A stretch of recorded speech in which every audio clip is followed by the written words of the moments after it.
And David suddenly realizes what the story is really about. Because the story is clearly about David and Bathsheba and Uriah. David had many wives. It was okay in those days for kings to have many wives, and he had many wives. And yet some other man, Uriah the Hittite, happens to be a foreigner, and the soldier in David's army only has one wife. But David sees her and decides he wants that.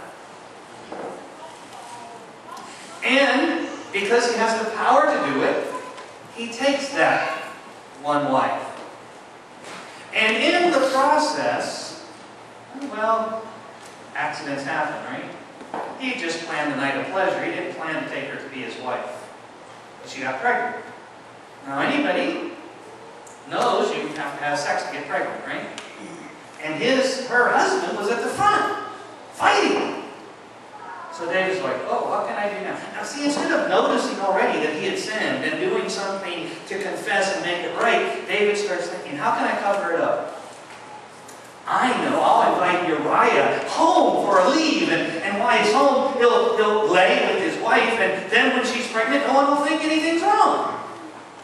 Good thinking, except Uriah was a man of principle. It's interesting in this story that it's the foreign soldier who's the man of principle, right? And he comes back, and even though David gives him lots of food and lots of drink and tries to get him to go have a good time with his wife, he refuses. I cannot go into my wife while my brothers are out in the field. That's what he said. So did David admit defeat? No, not yet. I have the power to tell my general what to do. And then adultery becomes murder. And yet, this man, David, is described by the Bible as a man after God's own heart. How can this be? I've always thought, what really makes David a man after God's own heart? When you really study the story of David, he makes a lot of those kinds of stupid decisions. But when he's confronted, he ultimately never tries to weasel out. He faces up and says, as the text says, I have sinned against God. So when David is forced to look in the mirror, he doesn't pretend that what he sees isn't what's there.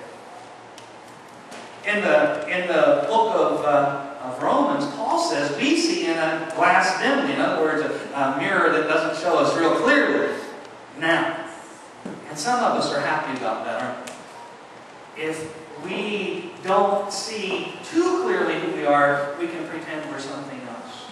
But if we start, and I want to make this not just negative, I want to make it positive too.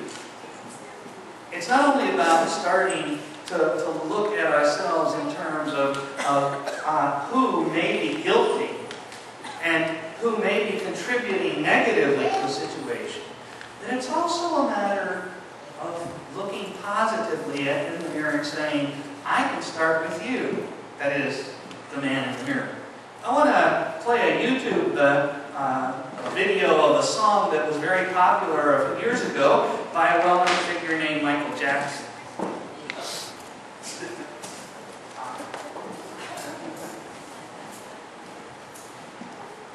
I think you're going to be able to see these words on the screen all right. They're a little bit in a light font. If you've never heard the song before,